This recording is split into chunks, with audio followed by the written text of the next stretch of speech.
Hello বন্ধুরা, সবাই কেমন আছেন? আশা করি ভালো আছেন। আমিও ভালো আছি।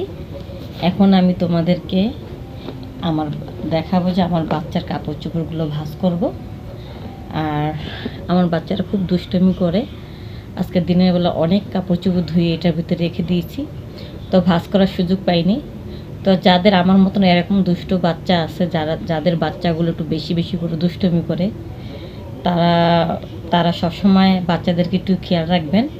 কারণ দুষ্ট বাচ্চাদেরকে রেখে যদি আপনারা ঘরের কাজকাম করেন, অনেক সময় দেখা গেল দুষ্ট বাচ্চারা একটা অঘটন ঘটিয়ে দিতে পারে।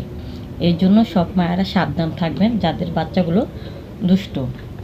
আর যে সকল বাচ্চাগুলো পিঠাপিঠি, যেমন আমার দুটো বাচ্চা পিঠাপিঠি একদম একজন আরেকজনের মার দেয়, গায়ে হাত তুলে, একটু বর্ণাঘাত হয় না, একটু মিল হয় না, তারা খালি মানে একজনকে যদি একটু আদর করি আরেকজনের রাগ করে।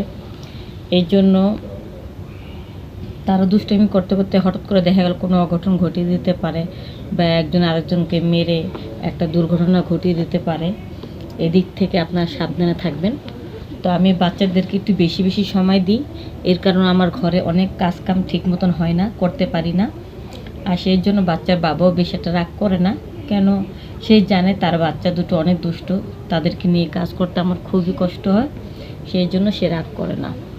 কিন্তু অনেক কাপড় চোপড় আমি রেখে দিয়েছি, ধুয়ে ভাঁজ করার সুযোগ পাইনি, এখন ভাঁজ করব।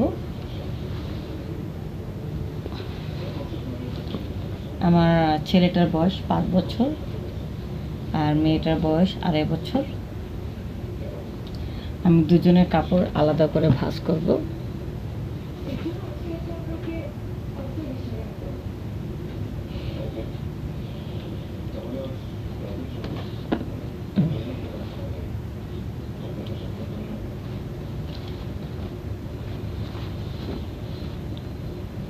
দিনের বেলা এইভাবে ভাঁজ না করে গুটিয়ে রেখেছি।